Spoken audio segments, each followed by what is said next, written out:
muy buenas tardes a todos y a todas. Gracias por estar aquí en esta tarde lluviosa. Está cayendo una tromba tremenda.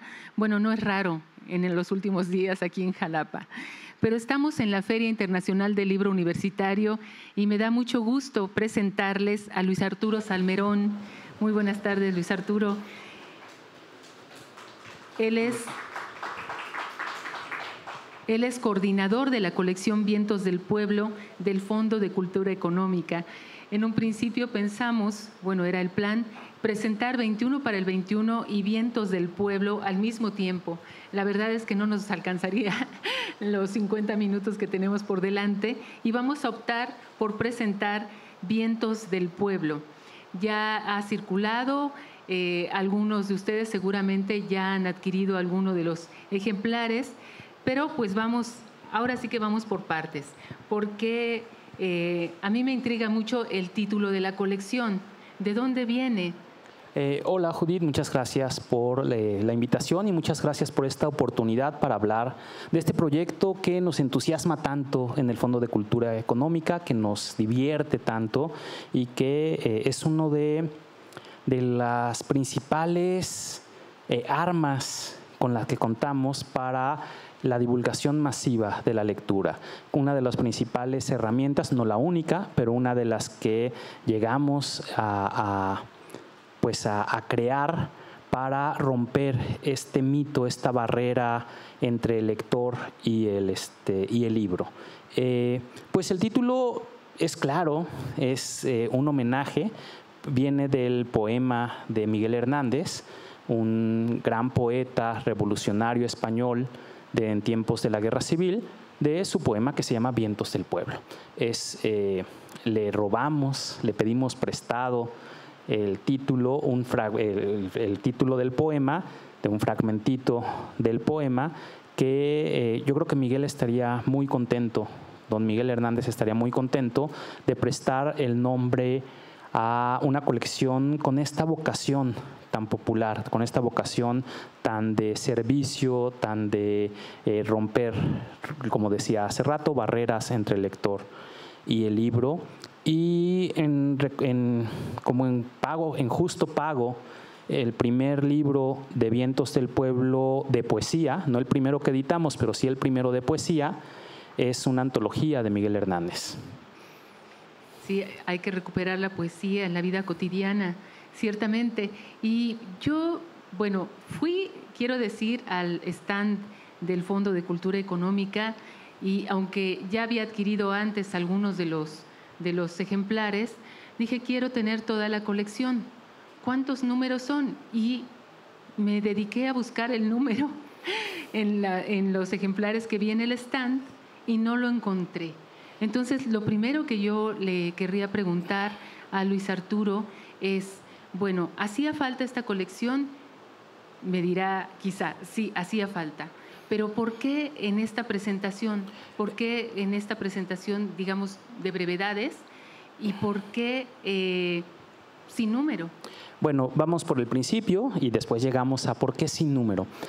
Cuando llegamos al Fondo de Cultura Económica, la administración, el equipo dirigido por Paco Ignacio Taibo II, encontramos con una editorial estatal muy potente, muy importante, con un prestigio académico incluso a veces abrumador, con una colección histórica académica y de 4,000 libros, 5,000 libros, de los cuales muchos están vivos y que se utilizan en universidades, en preparatorias.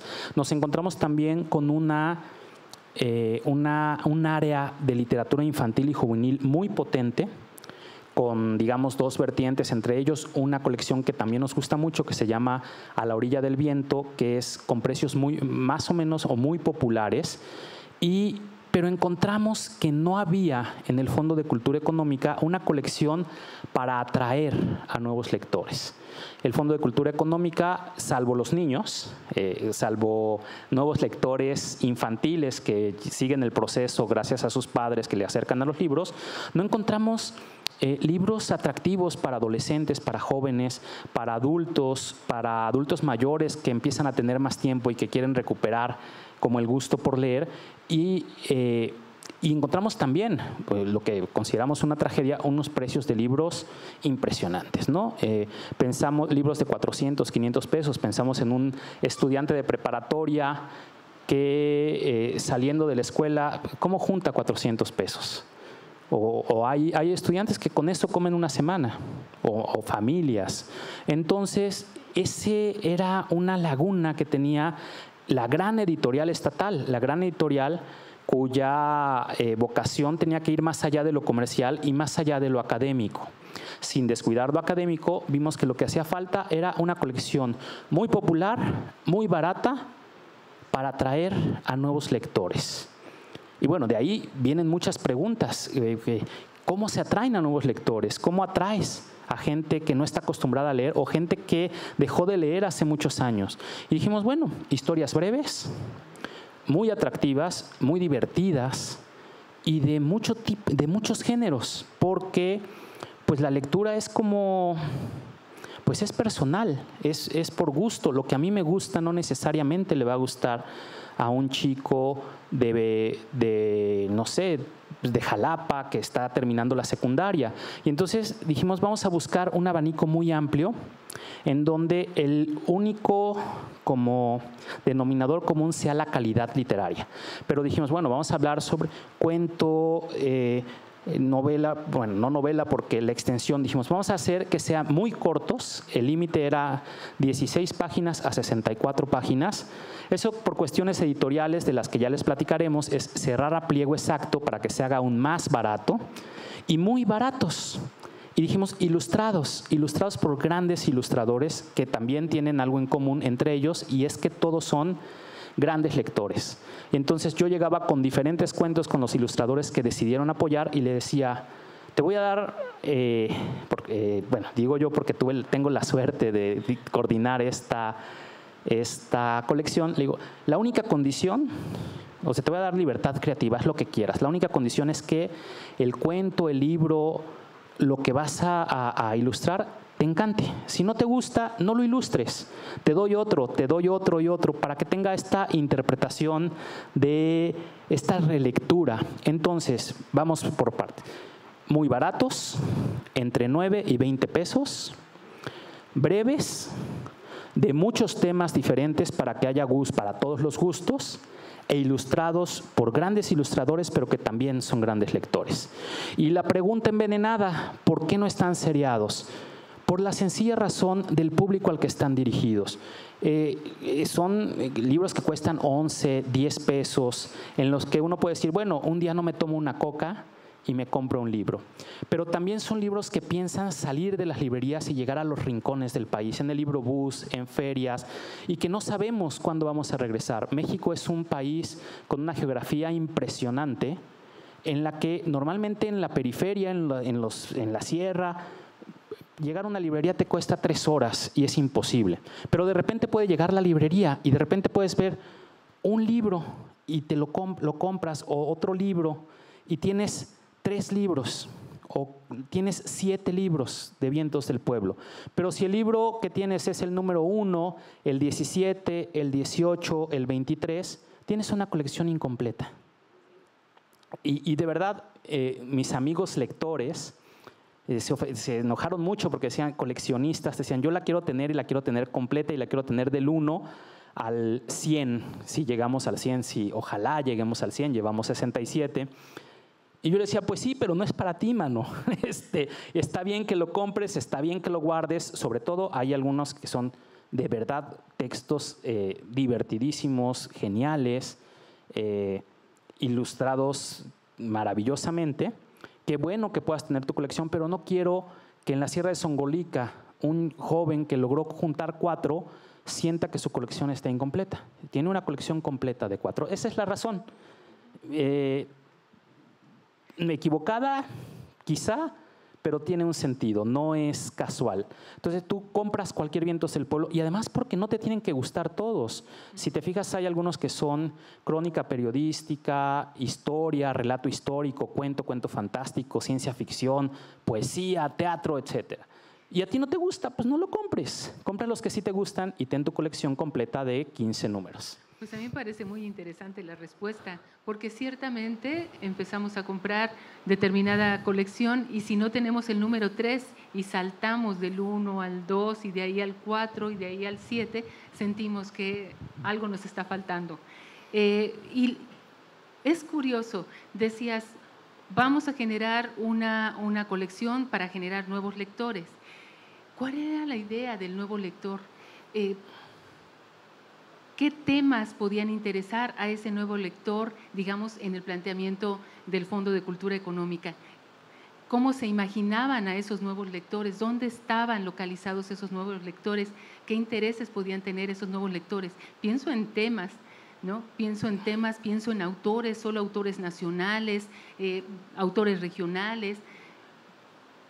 Bueno, esto también es una pregunta dificilísima que nos hacemos todos los días y que nos repetimos y que buscamos. Y yo no conozco ningún niño que esté aprendiendo a leer a la que no le encante leer.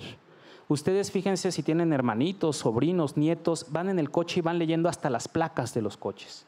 Todo niño que está aprendiendo a leer, ama leer. Y lo ama leer un tiempito, digamos, hasta segundo de primaria, hasta tercero de primaria, hasta que se vuelve una obligación leer. Hasta que leer es o lees o te castigo. O lees y te lo aprendes o te castigo. Entonces, ¿cómo imaginamos esos nuevos lectores? Es gente que amó leer y que dejó de amar leer, o por la rutina del trabajo, por la convicción de que leer es aburrido.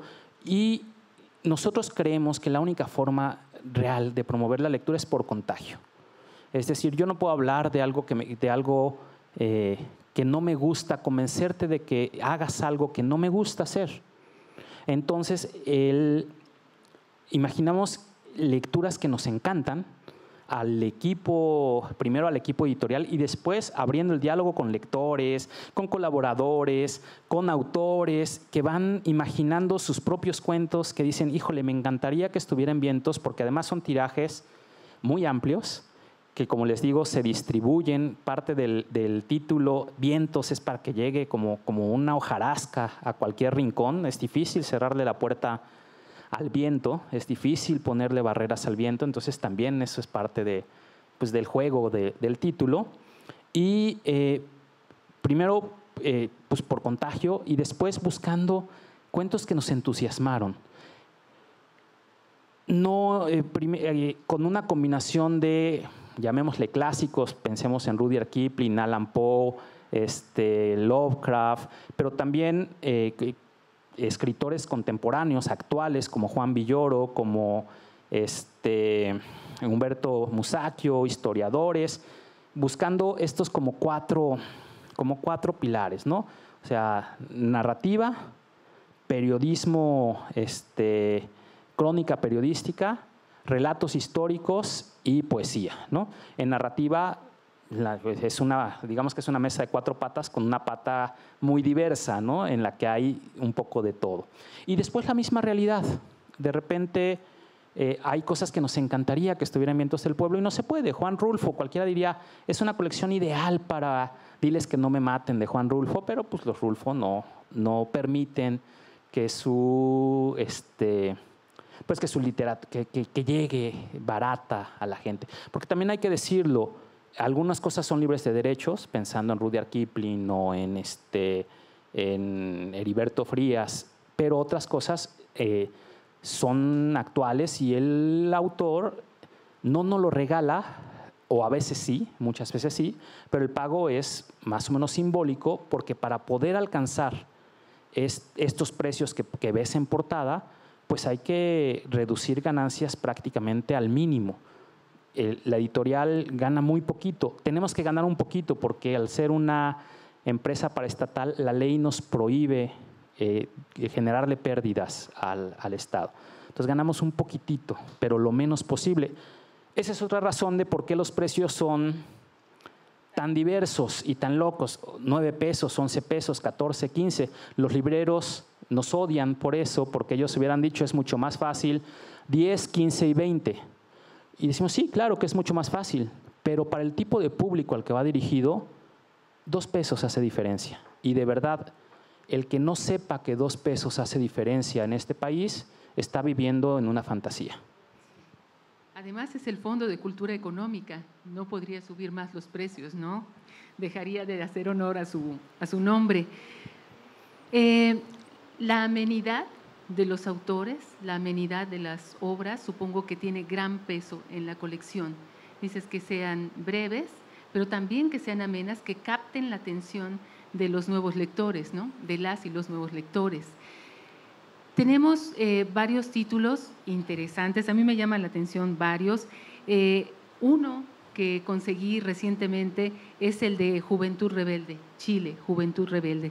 ¿Qué nos puedes decir? Es de Ariel Dorfman. Bueno, Ariel Dorfman es un escritor chileno, un politólogo chileno muy célebre hace algunos años porque escribió un libro académico fundamental que se llama Para leer al Pato Donald, que casi todo sociólogo o politólogo lo leyó alguna vez, que es importantísimo, pero también es un novelista, un gran novelista chileno que vivió en el exilio chileno, y este libro es el único libro de la colección Vientos del Pueblo que hicimos por encargo.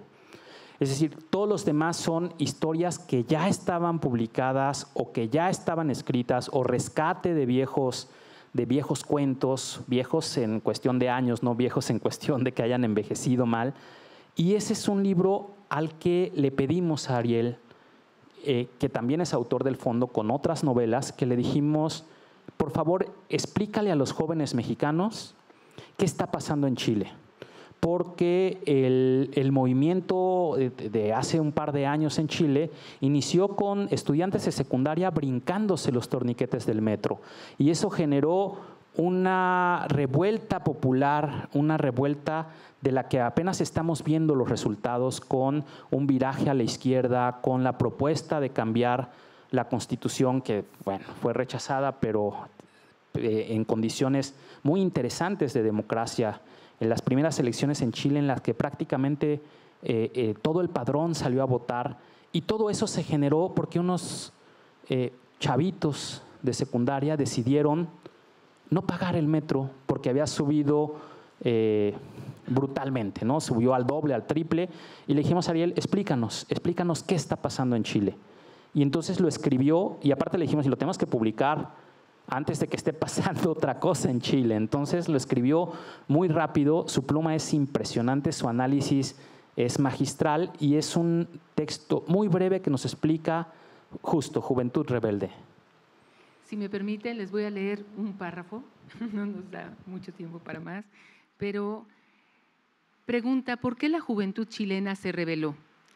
Tratando de explicarles a los lectores extranjeros la profunda desazón que sienten hoy los jóvenes chilenos, su rabia, su necesidad de salir a las calles a protestar contra un gobierno y una élite que no les incluye, ni escucha o aprecia, tratando de entender las razones de que estén dispuestos a arriesgarse a que los apedreen, a que los apaleen y les tiren balas de goma a los ojos, que los encarcelen, los violen e incluso que los maten las fuerzas del orden, me di cuenta de que era fundamental bucear más allá de la situación actual y develar las raíces de la crisis en la historia social y política chilena, particularmente de las últimas décadas. Y nada mejor y más ilustrativo, pensé, que recordar la experiencia de mi hijo mayor, Rodrigo, cuando en 1990, a la edad de 22 años, retornó a Chile después de 17 años de exilio. Es Chile, Juventud Rebelde, de Ariel Dorfman. Luego hay otro, pasamos de que es de carácter histórico y que tiene que ver con la realidad actual chilena, de lo que la juventud está esperando del nuevo régimen, de Gabriel Boric, a otro que es de Juan Villoro.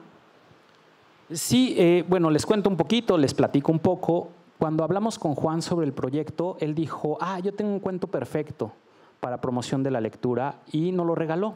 Juan, supongo que casi todos lo conocen, es uno de los escritores más reconocidos actualmente de literatura infantil, juvenil y de literatura secas, y escribió un cuento muy divertido sobre el propio Juan, aunque nunca lo dice, pero lo adivinas, en una aventura literaria, futbolística, en la que Juan es detenido en el Estado de México, profanando sin saber una estatua de Juárez, y lo detiene la policía y se lo lleva a los separos, pero en los separos le dicen que tiene que ir a completar el equipo de fútbol de la policía al que patrocinan la Secretaría de Cultura del Estado, y que lo único que les pide a cambio de darles uniformes, pagarles arbitraje y todo eso es que en sus playeras usen el nombre de un gran escritor. Y entonces les falta uno y Juan tiene que integrarse, bueno, no Juan, el protagonista, que además, nosotros nos divertimos mucho porque además el ilustrador, que es amigo de Juan, ilustró a un Juan Villoro como protagonista, y entonces ya es muy fácil para nosotros decir, bueno, Juan escoge una playera que es sobre Fontana Rosa, el gran caricaturista argentino, que algunos recordarán, y los que no recuerden, googuenlo y busquen su trabajo, pero en México se hizo muy famoso porque salía en el suplemento, en la última página de la revista Proceso, con un personaje llamado Boogie el Aceitoso, que es un veterano de la guerra de Vietnam, que hace una crítica mordaz, agudísima y divertidísima sobre la sociedad norteamericana, sobre todo, y de la posguerra. Y entonces se pone la playera de Fontana Rosa y juega el peor partido de su vida en compañía de los policías. No les cuento más porque el final es muy divertido, porque el cuento es muy divertido y porque es justo como la esencia de esta colección, que te diviertas leyendo, que pases un buen rato, que lo leas y se lo pases a alguien y digas, mira, está muy divertido, está muy chistoso. Digo, en particular, otros son muy duros, ¿no? Dice, no les voy a contar el final y yo quería que nos contara el principio. ¿Nos cuentas un poquito? Les cuento el principio, sí, No, les el leo un principio. poquito, les leo un par de… Sí. Dice, te van a expulsar, pendejo, me dijo Kafka. Yo llevaba años sin tocar un balón y de pronto enfrentaba el pésimo humor de Kafka y los consejos de Chekhov, que de nada servían. Chekhov jugaba de medio escudo, no porque tuviera facultades, sino porque querían estar en el centro de la cancha, donde hay más gente para dar consejos. Desde el silbatazo inicial, gritó cosas apasionadas que nadie entendió, como si hablara en ruso, el muy mamón. Por ahí, del minuto 14, hubo una pausa. La pelota se fue a la cancha de al lado, donde un delantero anotó con ella un golazo inútil. Mientras Chekhov me recomendó marcar al extremo izquierdo a 2 metros de distancia. Luego dijo, te va a fundir. Bueno, ese es el tono. Hablan con Chekhov, con Dostoyevsky, con Kafka y con el propio Fontana Rosa. Juan Villoro, en Vientos del Pueblo, yo soy Fontana Rosa. Y además es autor de Dios es redondo, ¿no? Ya sabemos cómo les gusta el fútbol. Sí, le encanta el fútbol. Entonces mezcla humor, literatura, fútbol con promoción de la lectura. Así es. Y tenemos Sfumato Más Azul de Elia Barceló. Tenemos muchos títulos. Yo los voy enseñando y elegimos al azar de cuál leemos un fragmentito. Claro que sí. Sentimientos de la Nación, precisamente sobre el sitio de Cuautla. 9 noches con Violeta del Río, también, de Leonardo Padura. ¿Qué nos puedes decir de este? Con ilustraciones de Edna Molina. De Edu Molina. Edu Molina es uno de los ilustradores habituales de la colección. Este es un cuento cubano que, porque bueno, vamos a salirnos un poco del tema, porque si no ya lanzada la colección, empezamos a ver que era una gran herramienta para tender puentes entre la literatura siempre es una herramienta para tender puentes, pero que aquí era una gran herramienta para hacer una colección latinoamericana. Y bueno, no solo latinoamericana, porque también vamos a ver autores polacos, españoles, pero que era una muy buena oportunidad para que tuviera una gran carga latinoamericana. y fuimos eligiendo algunos autores de diferentes países, y Padura este relato es un relato en el que transporta al lector a la nostalgia de la vieja Habana, entre apasionado, revolucionario, un poco de desilusión, mucha nostalgia. Es una historia de amor, porque también las historias de amor jalan mucha gente, de amor y desamor, que está habitada en una Habana melancólica, nostálgica, que hace recordar los primeros años de la revolución, en la que hay esperanza, pero también preocupación, y al final te va llevando a esa melancolía. Entonces es uno de estos cuentos que te transporta a otra ciudad, que es otra de las grandes virtudes de la buena literatura, ¿no? Conoces otras vidas, otros cuerpos, otros lugares. Dice aquí: me recordarás cuando en la tarde muera el sol, tú me llamarás en las horas secretas de tu sensibilidad. Te arrepentirás de lo cruel que tú fuiste con mi amor, te lamentarás, pero será muy tarde para volver. Te perseguirán los recuerdos divinos del ayer, te atormentará tu conciencia infeliz. Pues es 9 noches con Violeta del Río, de Leonardo Padura. Tomen nota. Tenemos también, bueno, hay mucho peso histórico, ¿no?, en la colección. Para nosotros es muy importante que haya relatos históricos o historia narrativa. Estas ideas que tenemos tan marcadas en México no se lee, ¿no? Bueno, a 3 años de haber lanzado la colección hemos vendido cientos de miles de estos, si no es que millones. Bueno, sí, ya no voy a decir números porque luego nos llegan estas solicitudes de transparencia, que está bien, para eso estamos, pero ¿cuántos exactamente libros se han vendido, no? Entonces, bueno, hay que hacer pero muchos. Y también está esta idea de que no nos gusta la historia. Y nos hemos dado cuenta que una de las principales demandas de los lectores es: cuéntanos historia de México, cuéntanos de la revolución, de la independencia, de la reforma, de los franceses, de la intervención. Y hay, como les decía, una de las patas de esta mesa, que cada vez tiene más patas, es la narrativa histórica.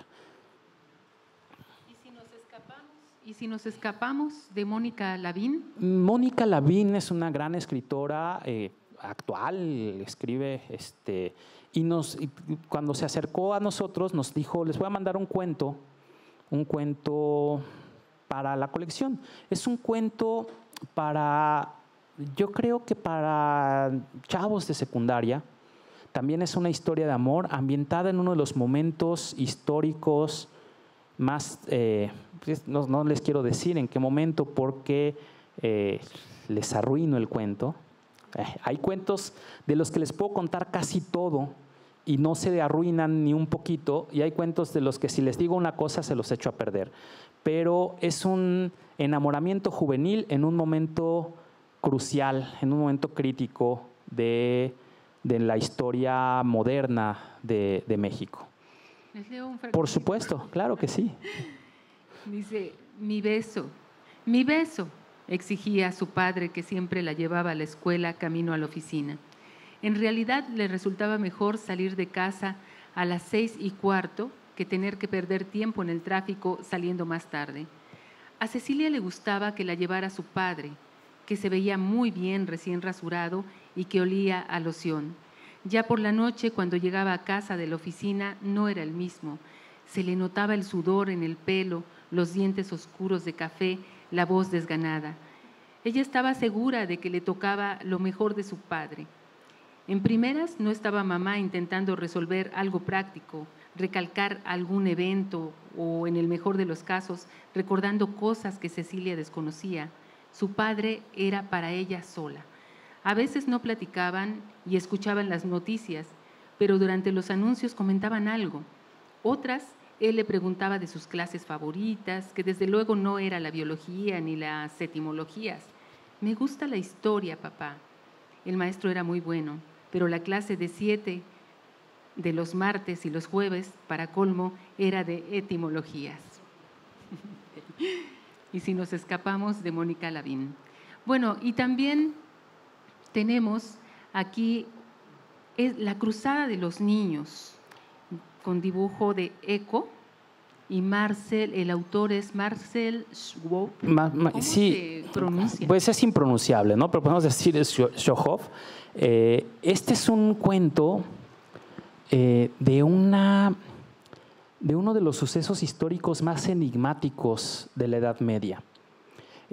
Todos hemos escuchado, bueno, no todos, pero muchos hemos escuchado el cuento del flautista de Hamelin, este flautista que con su flauta libera una ciudad de la plaga y la ciudad no le quiere pagar, y al final con la flauta embauca o hipnotiza a los niños, se los lleva y los tira a un acantilado o los esconde en el bosque o con diferentes variaciones.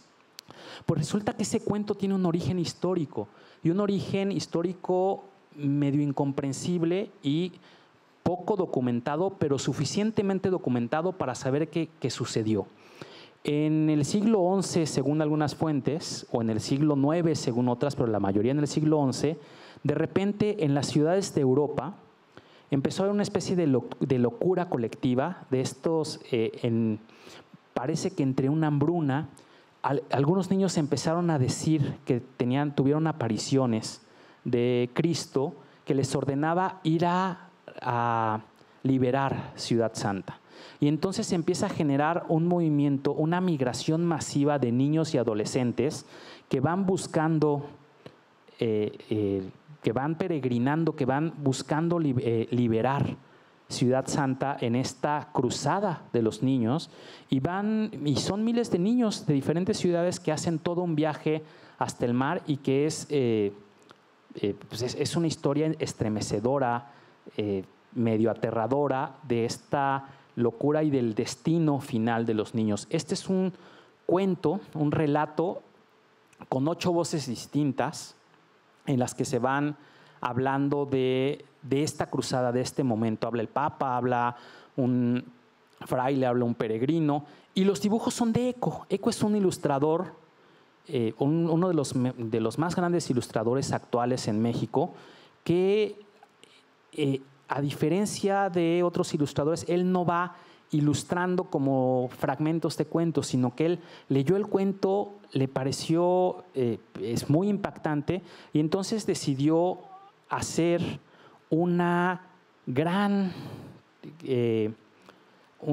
columna, un gran dibujo de 9 metros en el que pone niños, y en los que él habla de él relaciona esta cruzada, esta terrible cruzada, con la migración actual, con los niños presos en las jaulas, es tan terrible, y tiene una propuesta gráfica muy, muy, muy divertida, que no les voy a poder enseñar completo porque solo tengo uno, pero sí, en la que si tú conectas la página, digamos que esta es la página 1, esta es la página 2, si tú conectas la página 3 de otro libro, vas generando esta columna, y luego la página 6 de otro libro, y así juntas 9 libros, juntas 1,5 metros de una sola columna en las que cada niño es diferente y en la que todo el dibujo se va conectando uno con otro. Lo mismo pasa con las portadas. Si tú conectas la portada, el brazo de este niño conecta con este, y entonces puedes generar una cruzada infinita de niños. Su propuesta es una cruzada infinita de niños que empezó en el siglo XI y que sigue actualmente generándose con estas terribles migraciones. Entonces era lo que les decía, los ilustradores son apasionados de la lectura, y entonces tienes estas dos lecturas, esta interpretación de Eco, en la que yo le decía, pinche Eco, ¿cómo le pones una cachucha a un niño de la Edad Media? Y él me decía, pues es que no es un niño de la Edad Media, es un niño salvadoreño que está cruzando la frontera. Entonces, y ahí van a encontrar más cosas, pero son el tipo de cosas que puedes encontrar cuando a un ilustrador lector le das libertad. Y bueno, los diseñadores se rompieron la cabeza hasta que logramos que saliera, y que el libro, si tienen oportunidad, aunque no vayan a comprar 2 libros, hagan el juego en la librería de pegar la página 2 con la 4, con la 6, con la 8. Es una buena propuesta, y yo creo que varios de los que están aquí querrán ir a conseguir el libro. Es muy, muy atractivo. Yo empecé a pasar las hojas por las ilustraciones y realmente es eso. Es como, me imaginé un poquito ese juego, aunque se ve que hay aquí toda una odisea y no de carácter muy divertido. En ese juego de la víbora de la mar, en el que primero la rueda de San Miguel, todos agarrados de la mano, luego se sueltan, se hace la víbora de la mar y se puede ir otra vez a tomarse de las manos. La cruzada de los niños. Y bueno, ¿cuál quieres comentar enseguida? Bueno, me gustaría hablarles de un libro, bueno, de muchos. A mí me divierte mucho, como les decía, es por contagio.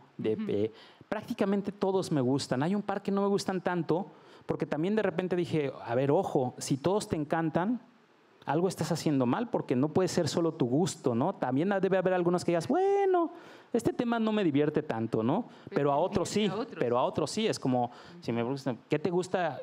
¿El helado de limón o el de fresa? Yo puedo decir, pues el de fresa, pero no por eso voy a dar solo helados de fresa, ¿no? Oye, este libro, Subasta, es un libro terrible, pero magistralmente escrito, y es un libro que debería ser obligatorio en las secundarias. Habla sobre la realidad, la brutal realidad que enfrentan las mujeres en América Latina, en todo el mundo, pero particularmente en América Latina, donde una chica es secuestrada y subastada por criminales. Y todo gira alrededor de los gallos, porque ella es la protagonista, es hija de un peleador de gallos. Y entonces, de una manera brutal, pero redonda, escrito magistralmente, María Fernanda Ampuero te transporta a esta realidad en la que yo siempre digo, ojalá dentro de poco este libro que sea un libro de ficción, sea un libro que no podamos creer, que digamos, bueno, ¿cómo va a ser que se subasten a una chica que secuestran y que no nos lo creamos? Pues realmente no. Les voy a leer solo el principio, y que además lo narra de una manera magistral en la que inicia con los gallos y termina con los gallos. En algún lado hay gallos. Aquí, de rodillas, con la cabeza gacha y cubierta con un trapo inmundo, me concentro en escuchar a los gallos. ¿Cuántos son? Si están en jaula o en corral.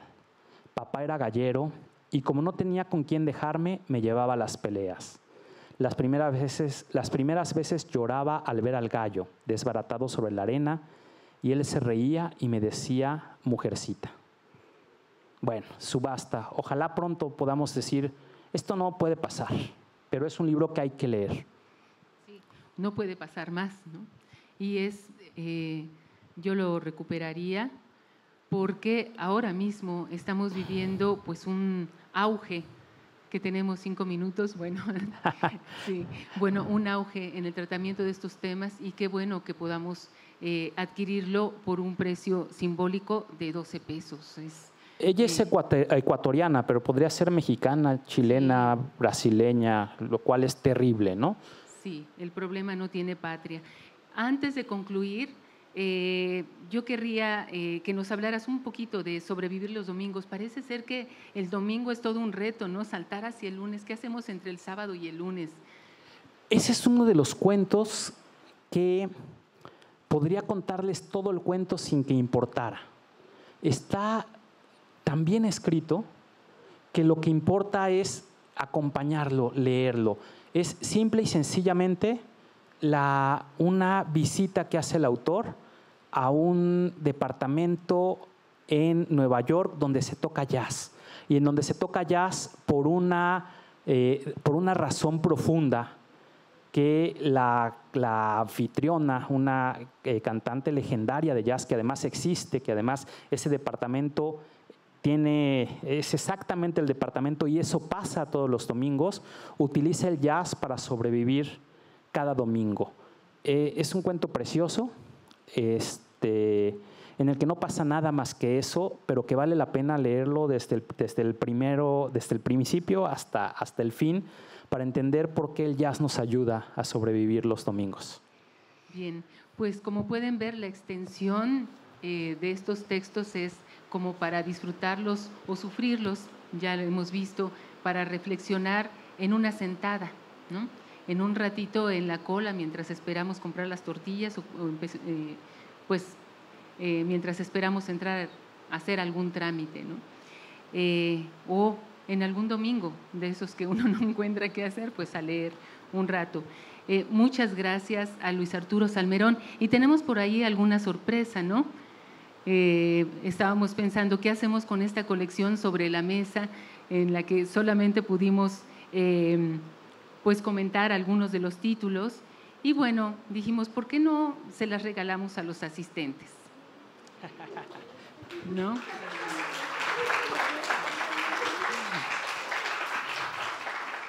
No sé cómo se las vamos a regalar, pero se las vamos a regalar. Las vamos a regalar. El primero que llegue se escoge, ¿no?